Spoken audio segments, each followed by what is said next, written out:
Right. So we have about 60 minutes to go through a program that we present annually at the Board Institute, presented by the foundation. So we're going to have to focus very keenly on our slides to make sure we can get through them in the 60 minutes. So the first topic is board duties. You can see numbers 4 and 5 are highlighted. These are the ones that have financial implications. So as a board member, the group of the board is tasked to protect the assets that the organization has and to provide financial oversight to the organization, and oversight being a very important word, high level, not in depth. And number 5, to ensure there are adequate financial resources. And that's in so many different ways. A lot of nonprofit organizations receive contributions and grants from corporations, individuals, foundations, governmental grants as well, and some programmatic fees and things such as that. And so the board has to see that the right amount of financial resources are being sought by the members of the staff of the organization, with some assistance from the board as well. Next slide. So today, our discussion areas are primarily, what do major donors look for when they're considering making a major gift to the nonprofit?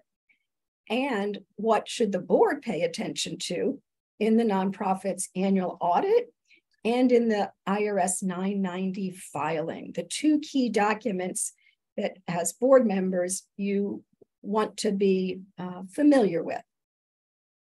So looking at the first one, how do we define a major gift donor?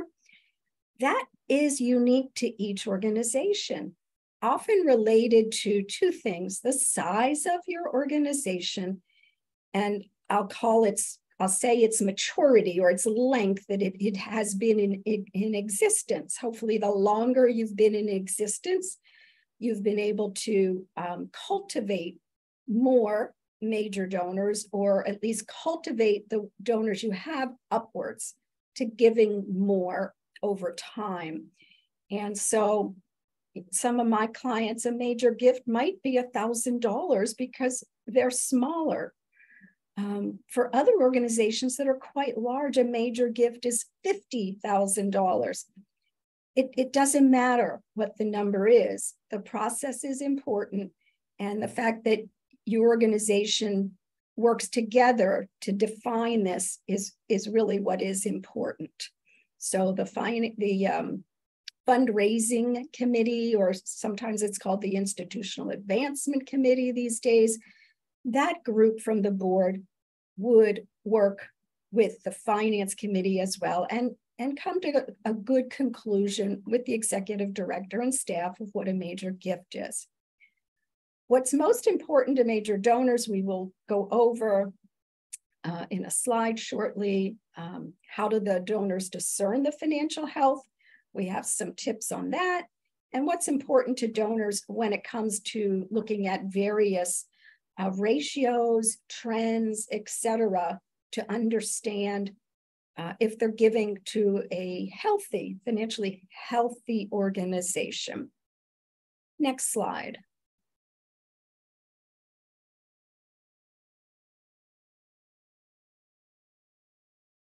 So here is some statistical information for us to kind of set the stage. We have data from 2021, and $485 billion were given to charity in that year. 67% of it came from individuals. That is a huge percent. And you might ask yourself, what percentage of your donations for your nonprofit are coming from individuals? Is it that high? 19% came from foundations, 9% came from giving by bequest in people's wills and estates. Once they pass away, they have, already decided either on their own or with the help of estate attorneys and estate accountants to assign some of their wealth that they are leaving behind to their favorite nonprofit organizations. And corporate giving is only 4%. And so, this is a pretty interesting chart to maybe correlate to your organization, and maybe you should be closer to it or not. But individuals tend to be your major donors. So when we want to think about those folks who have the capacity to give and grow their giving capacity over time with you, that's a very good place to focus. Next slide, please.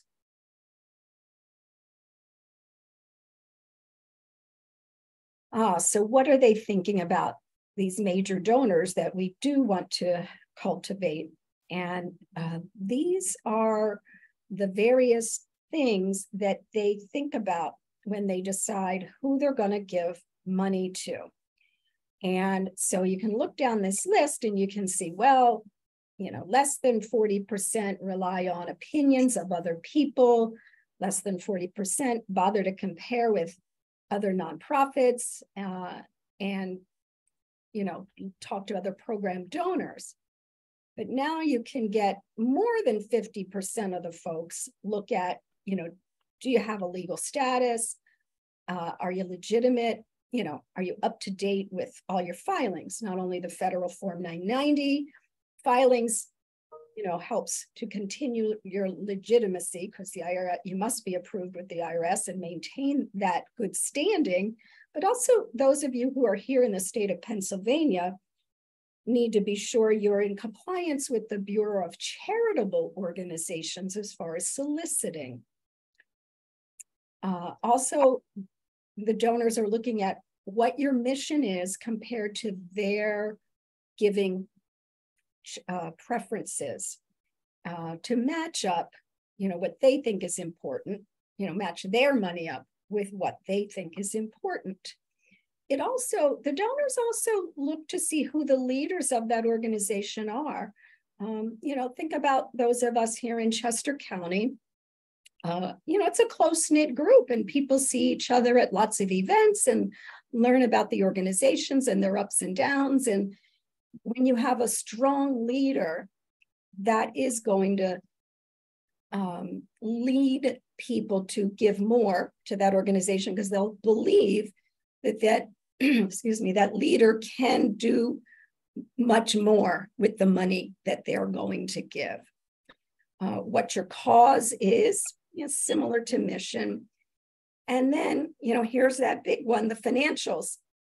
And so your audited financial statements, your Form 990, information you might have on your website, and the various places that the financial information appears, such as GuideStar, all very important sources of the strength or lack thereof of your organization in terms of financial stability. Past performance is also judged equally or even a little more than just financials in general. And the biggest one by far is, what is the expected impact that your organization has on the constituents that they serve? And if your major donor believes that your expected impact is strong, that's a real strong indicator that they want to give to your organization. Next. Okay, so let's look at some of the basics here in terms of when considering a gift. So level one is, are you in basic compliance? Are you in good standing as a 501c3 nonprofit organization? And so again, the two key areas that are crucial here are the timely and accurate filing of your federal Form 990 with the IRS. And if there's any organization filing that without the use of a tax accountant, an expert tax accountant like Nick, who's on our presentation board here, I highly recommend you talk to one. You know, once in a while I come into contact with nonprofit organizations that say, oh yeah, well, our, you know, somebody on our board files it. And that's great if they're a tax expert, but most people aren't. So again, you know, clear compliance is crucial, as well as your standing with the Bureau of Charitable Organization in this state and other states that you might be soliciting funds. And every state is different. And so you need to know this. And again, our tax experts can help us determine in which states that we solicit funds do we have to be filing any kind of document with. So again, real important, think about that as a board member. Do you know that? Or if not, it's a good question to ask. And then level 2 is performance. So the constituents served, definitely, again, matching that major donors' personal giving priority with the nonprofits who serve those types of constituents. Someone might be most concerned with housing or food or social and human services or the arts, etc., or conservation. So that's where you've got to find, you know, appropriate matches. And having clarity of your mission, your vision, and your major programs. You know, are you able to communicate that with potential major donors? And how do you communicate that? You know, you have written materials, you have information out on websites, social media. You also come in contact with your potential major donors when you either host your own events or attend other events in the community. So it's both written and verbal communication. Are the board members prepared when they have the opportunity to share information about mission, vision, and major programs? Are they prepared to do it in a succinct way to be able to attract other potential major donors to the organization? Performance track record, evaluation, and outcomes, all very important to your more savvy donors who really want to be sure their money is going to best use, because there are so many choices that donors have in terms of which nonprofits to give to and how much to give to each. So if you are able to demonstrate a performance track record, again, your website's a great place for all of that kind of information, as well as the materials that are created, the annual reports, be they electronic or on, you know, paper. Both are being done these days, and making sure that organizations have the tools to evaluate program success and be able to document the true outcomes that they had. If that's available to your major donors, they are much more likely to want to give to you. Certainly your relationships, partners, and networks that the donor has and the nonprofit has, in terms of if two organizations might be doing similar work, possibly even same work, you know, have they thought about how to collaborate? Many of your foundations think about that today when they're giving to nonprofits, and applaud when they see certain partnerships and networks of nonprofits working in similar mission and or similar geographic area. So the various networks that nonprofits participate in, you know, on the surface, you might wonder about, well, why are they spending their time doing that? But these things are crucial. It's a way for the collective nonprofit organizations to make a stronger impact. And so, I've seen, examples are in Coatesville with the use of recent ARPA funding, the money that's come down through COVID. I've seen networks that have been put together related to the youth in Coatesville and the various nonprofits that are serving them, working together, meeting and trying to network with one another, and then partners as well. Governance and executive leadership. Again, I spoke about that briefly in the previous slide. The demonstration of strong leadership goes a long way. Your communications are important. The nonprofit communicates in so many ways. And I think I would say my only caution here is to think about communicating in the number of times that your donors appreciate the communication and not over communicating to them. You don't want them to become weary of the number of communications, but I've seen some excellent communications recently via email myself and appreciate them so much. So there's a variety of ways, and there's the right amount too. And of course, financial health. The performance of the financial health is so important. And where do people, get this information? Again, your audit, your 990, and also a main website other than your own, the nonprofit's own, is the GuideStar website, which we'll talk a little more about shortly. Next, please. All right, I'm going to turn it over to Kathy now.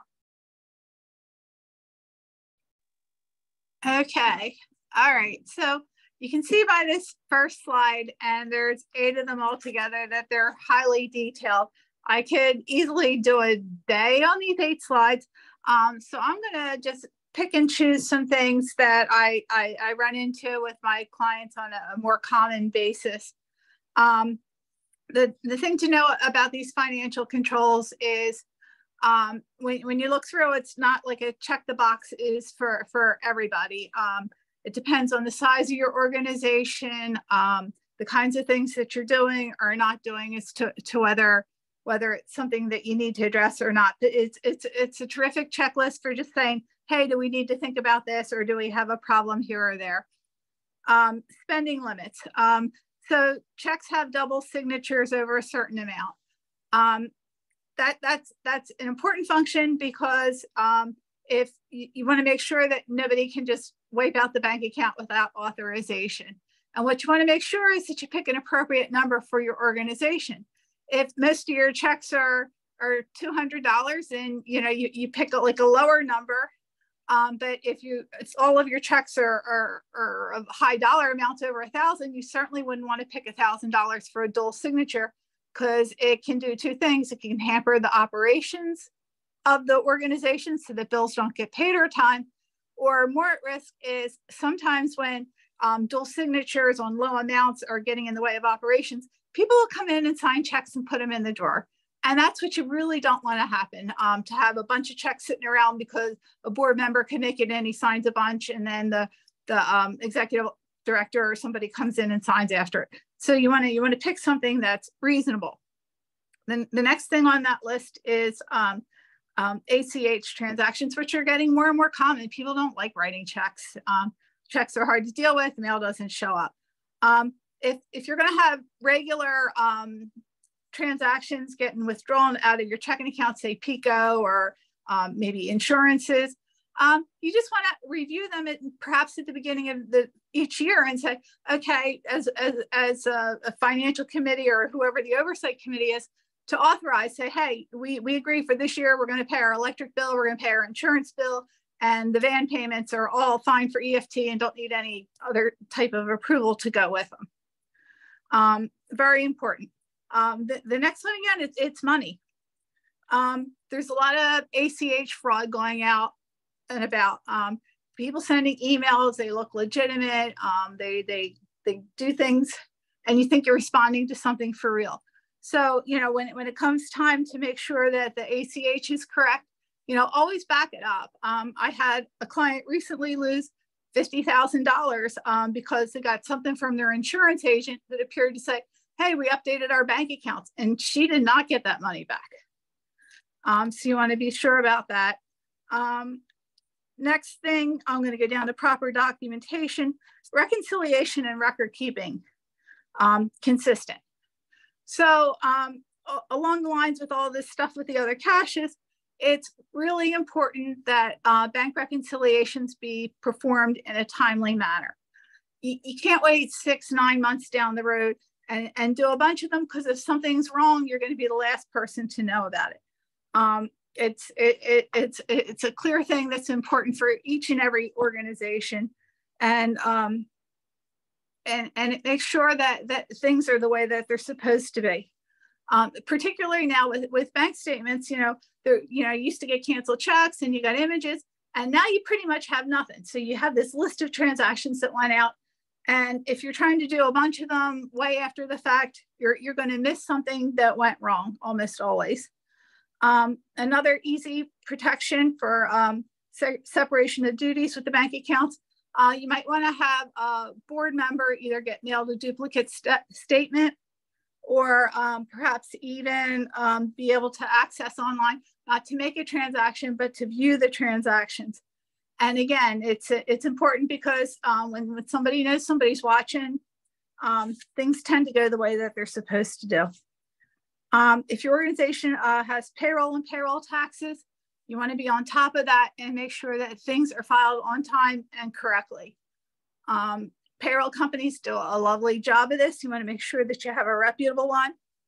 If you're self-processing payroll within your organization, you want to be a lot more careful, because if payroll taxes go wrong, the IRS wants their money. Those are trust fund taxes. They want that money. They'll go to board members. They'll go wherever they got to go to get that money, but they'll get it back.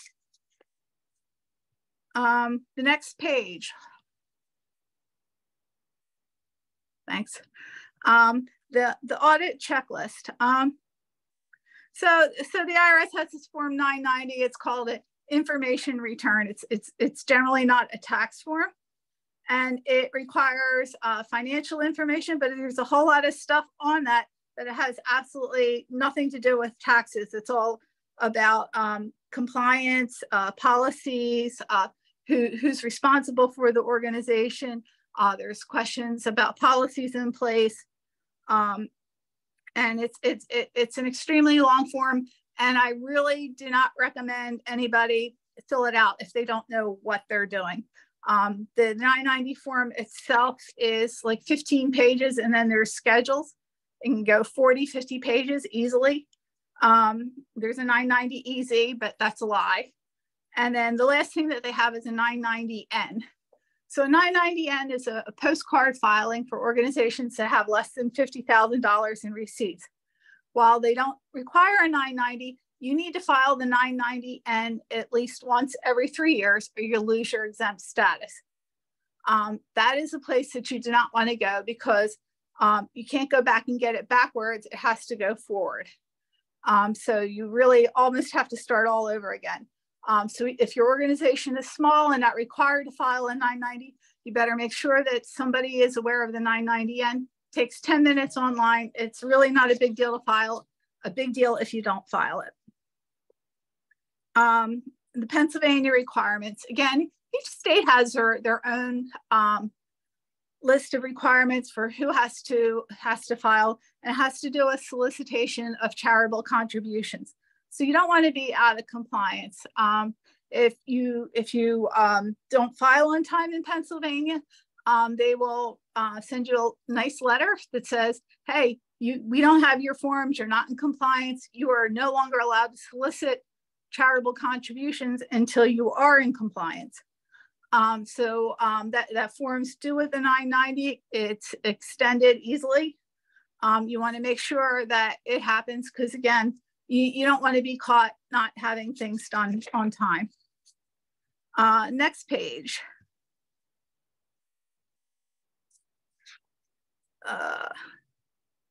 With me, Steph? Okay, all right, thanks.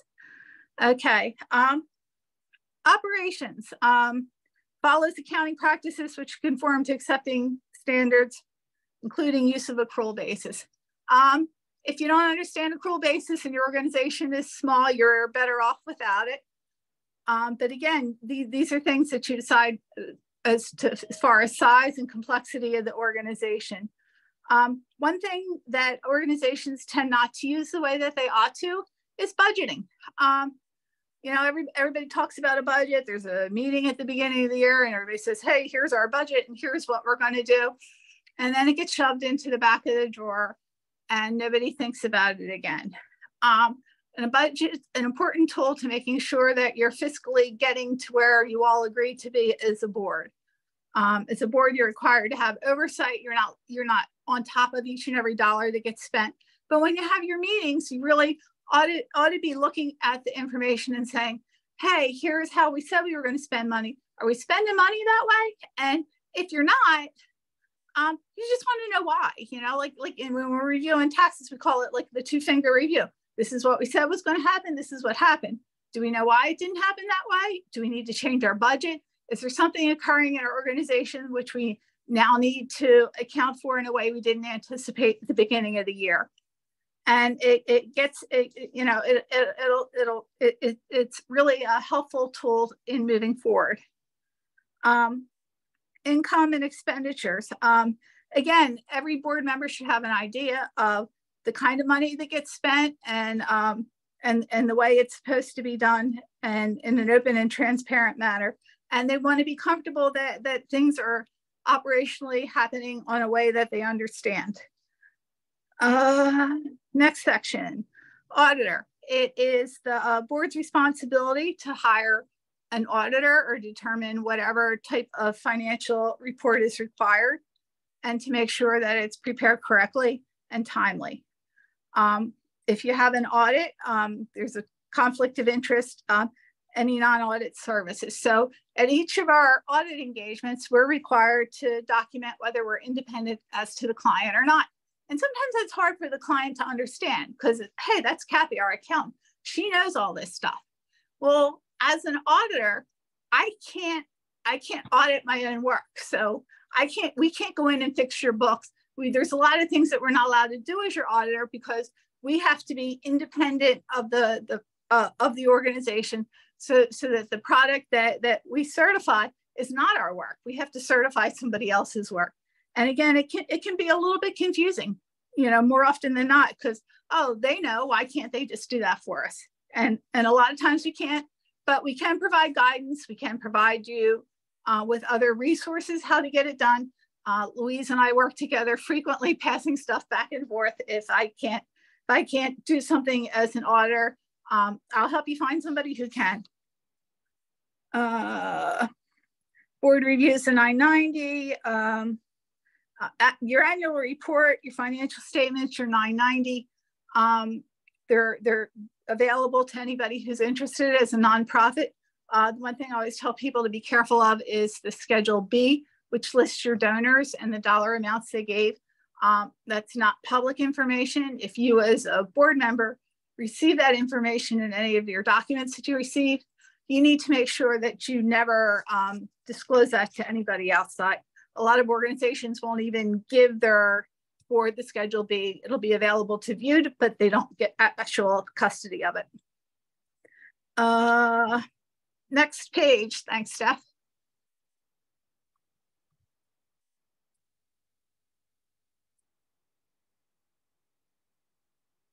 Oh, sorry, I didn't see you change your page.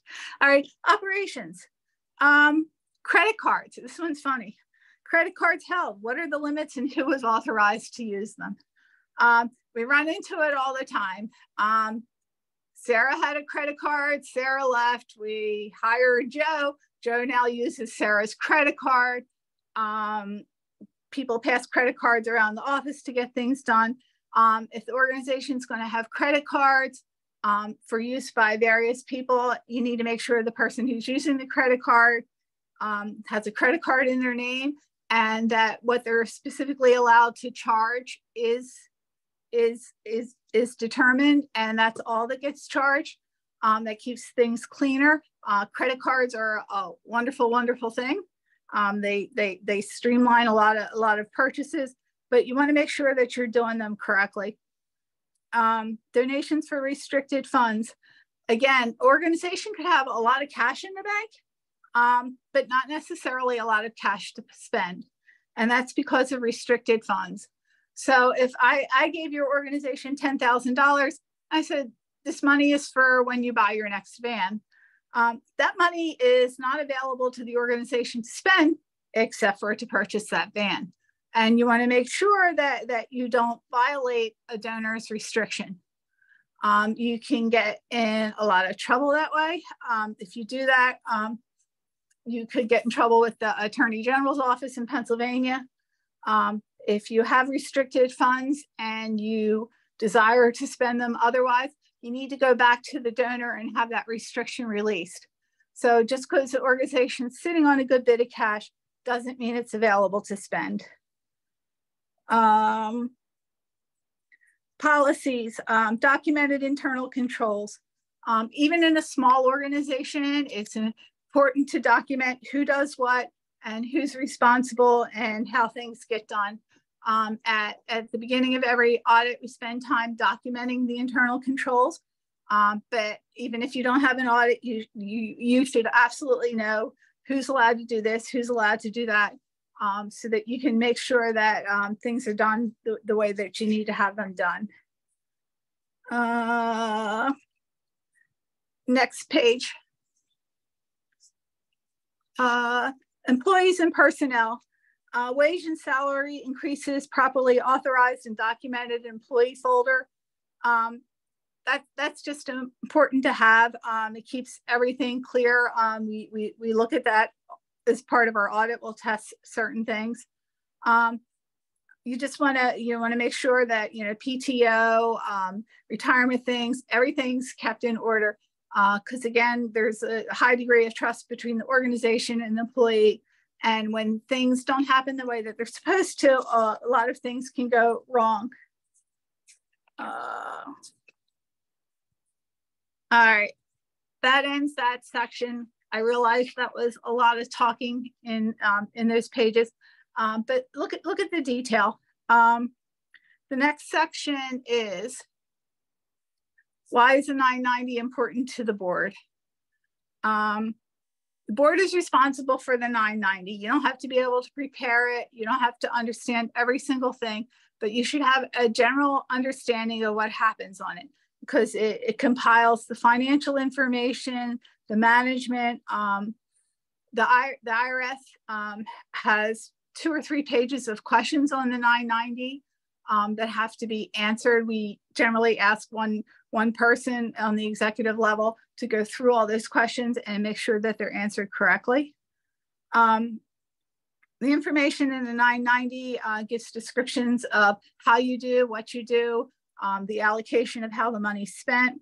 And it's really a key document that tells the world about your organization.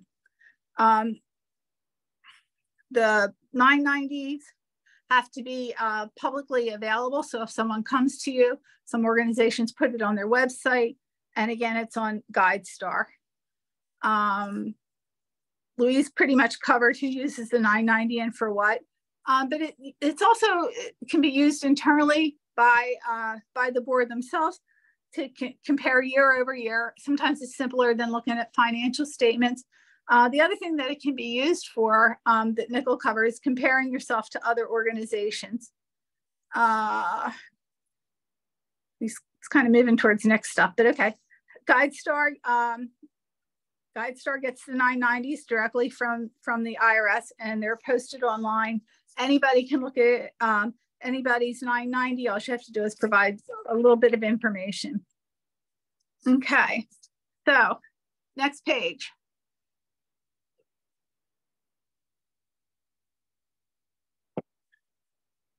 How does a 990 relate to the audit? Well, the financial statement and the numbers on it are generally similar. There's some difference related to the way that charitable events are presented. There's some differences in how you report investment income, but generally you can reconcile the 990 to the financial statements. There's actually a schedule on, I think it's Schedule N. It requires you to report the mission, allows for compensation has to be reported over a certain amount. Governance policies are required to be reported. Schedule A is an interesting schedule. What it does is required to show that you guys have public support. So if you put yourselves out as a charity, you say that you're going to do these things for the good of whatever, the exempt purpose. And then you also have to show that you're supported publicly. And that can be different things for different organizations, but basically you have to show that you receive your money from the general public. If you don't meet the percentages required and you have roughly a 5-year running average to do it, you become a private foundation. And that's subject to some stricter reporting requirements and frequently some taxes on investment income. List of contributors, Schedule B, we talked about. Schedule D just details some additional financial information and helps reconcile the 990. There's other schedules related to if you're an organization that gives grants to other organizations, you'll be required to report who you gave the money to and the type of grant that it was. There's also a separate schedule for non-cash contributions. So if you're a food bank or a food cupboard, you're required to record non-cash contributions. In fact, almost every organization reports them to a certain extent. There's an event where you're soliciting things for a silent auction, or somebody donates event space or flowers or whatever it is. Those things are required to be recorded. Let's see. The financial information, again, very similar to what's on the audit. Where did you get your money? How did you spend it? And what have you got now? The very last page, I'm not going to go through. It basically talks about each of the important schedules within the 990. As you can see, Schedule J is compensation information. You have to report who gets paid what. If there's political campaign or lobbying activities, there's very little wiggle room for that. That's a big no-no. Public charity, balance sheet, and supplemental information. As long as that form is, there's a Schedule O, which you put everything else on that you couldn't fit into the other 15 pages. So the 990 is a long form. If you as a board or board member are reviewing the 990, just take some time with it. You don't just look at it. You don't have to follow line by line, but just make sure it makes sense to you. Like, did the board members look correct? A thing that some people skip out on is as a board member, you should be spending time within the organization. And in the schedule of board members, there's a place to record how much time you've donated to the organization. And that's important. It's important to show that the board members are actively engaged in the organization. You don't have to fill it out, but it looks kind of silly to have 10 board members and no time spent on the organization. The descriptions about what you do, about your program services, you can write 2 lines and that's fine. Some organizations will say, in this year we served 400 kids, we gave out 50,000 meals, whatever it is, you're entitled to put that description there. And anybody looking to learn a little bit more about your organization that wants to look at your 990, they didn't have that opportunity to say, okay, what do these people do? And when you show those programs, you get three chances to tell them what you do. And if you do that correctly, it's very helpful to any potential donor. I think I'm done.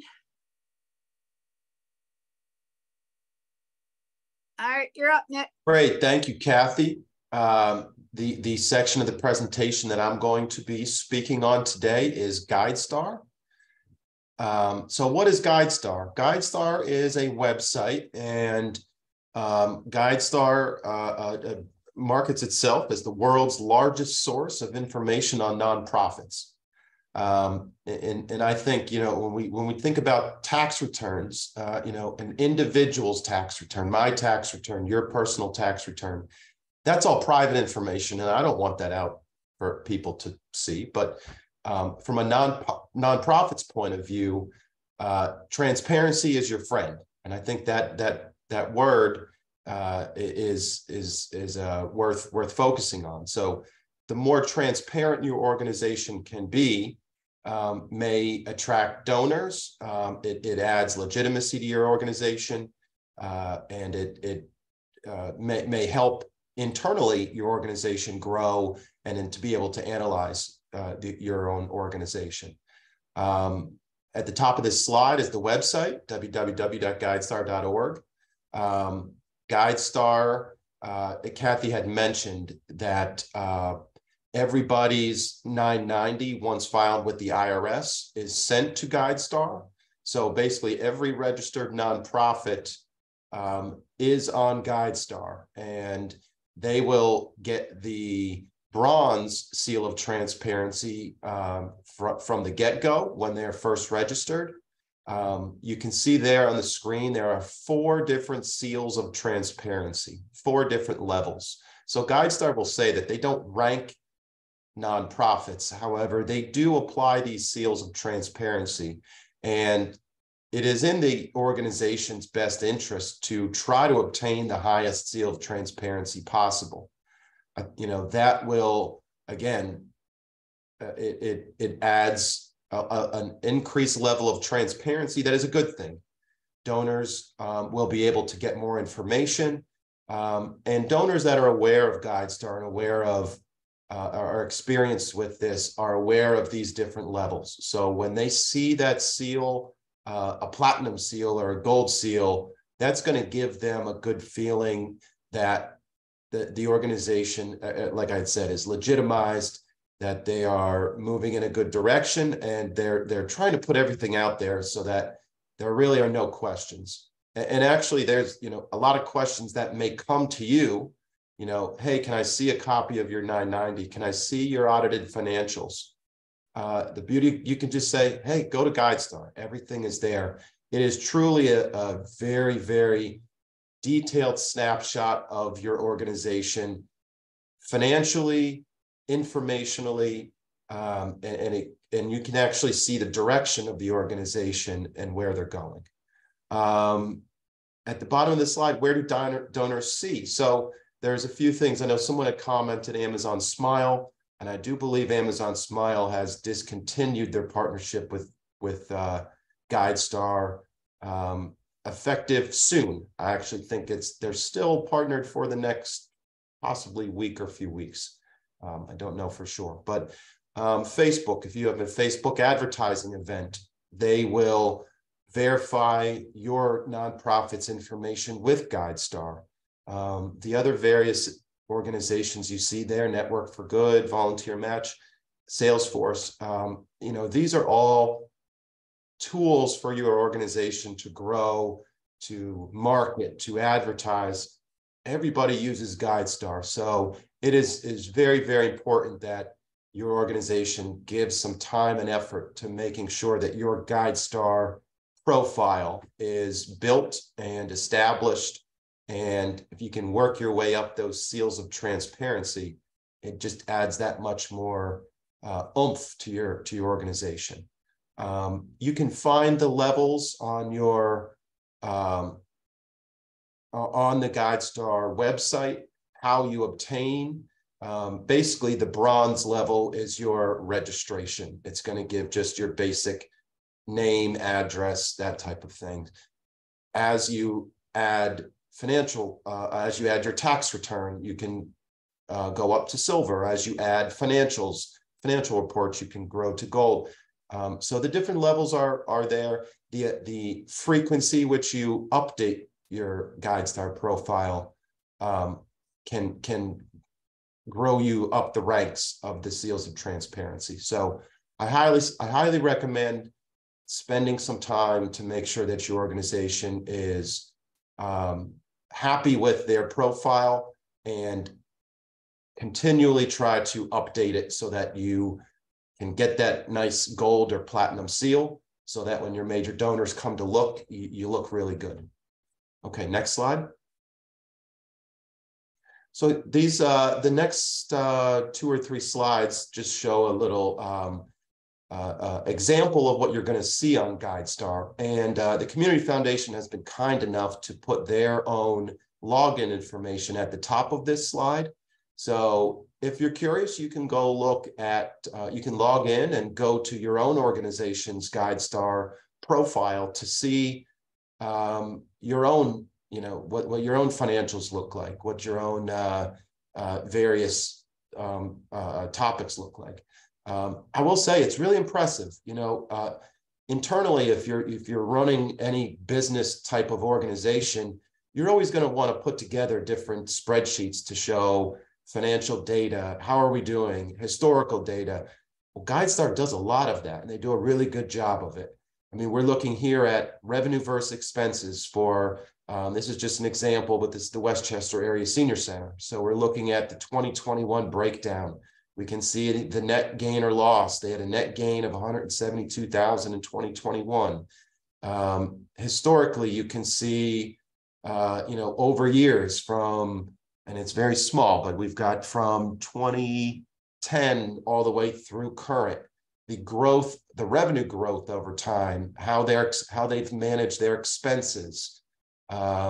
Just a lot of great graphics that, for me, I'm an accountant and I do understand a lot of this, but I'm also a visual learner. So seeing these types of metrics in a graphic, it makes things a little bit easier for me to understand.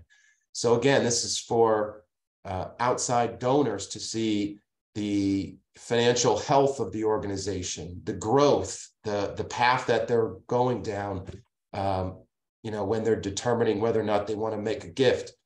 Also to be used internally. How are we doing? Are we meeting our budgets? Are we hitting the numbers that we've wanted to hit over time? So there's a lot of great information internally that you can obtain and use from GuideStar. Okay, next slide. Here's just another piece of the financial piece of GuideStar that you can see. Business model indicators. Again, historically, 2017 to 2021, and they break down the different revenue composition between program services, investments, government grants.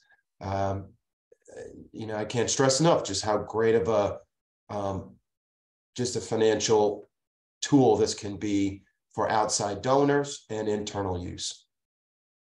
And you can, and also to compare to other organizations.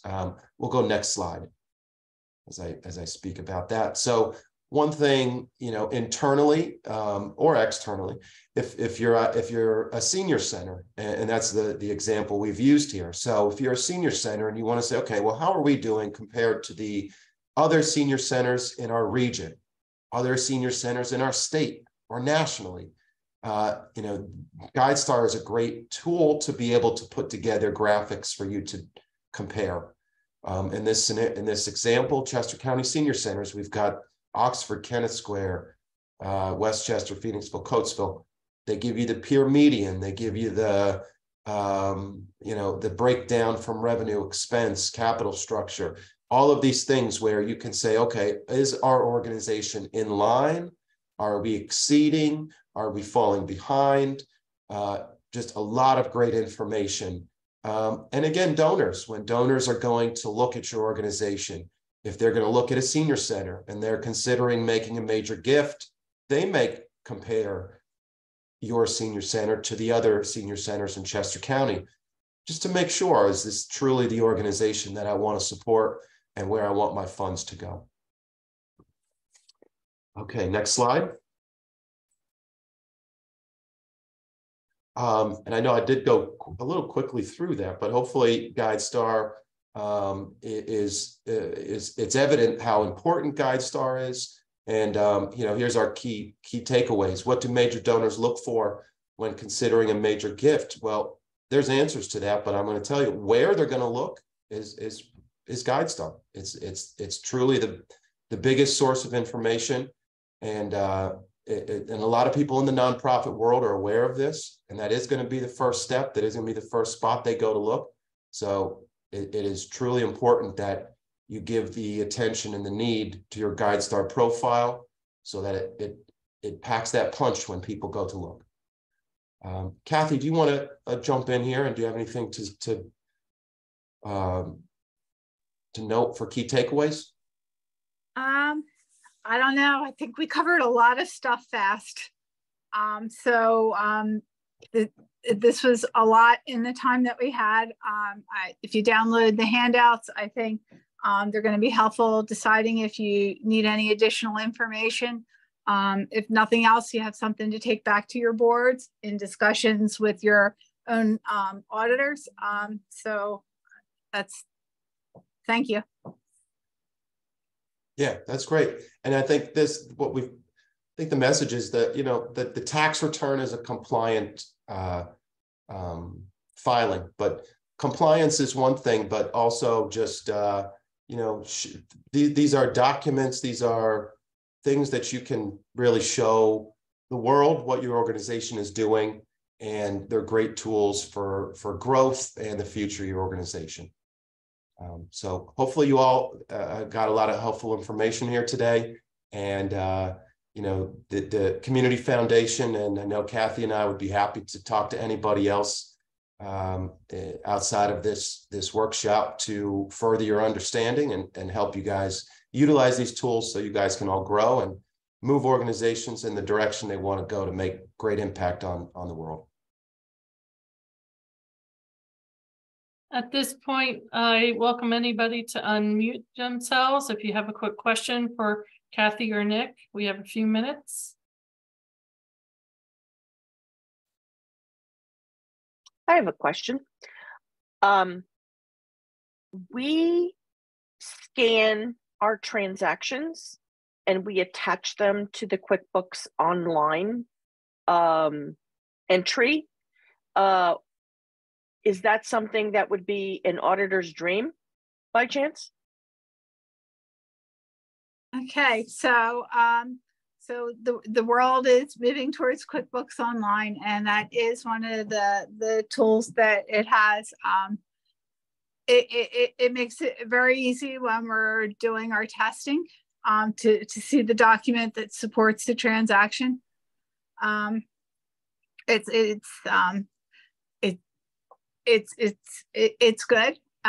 It kind of goes back to like in a world where with everybody can create almost everything, it's a little bit harder to tell if it's an undoctored thing, because once it gets scanned, there's lots of things people can do to a PDF, but 99% of the time we're super happy to see it scanned. It makes the audit process a lot easier.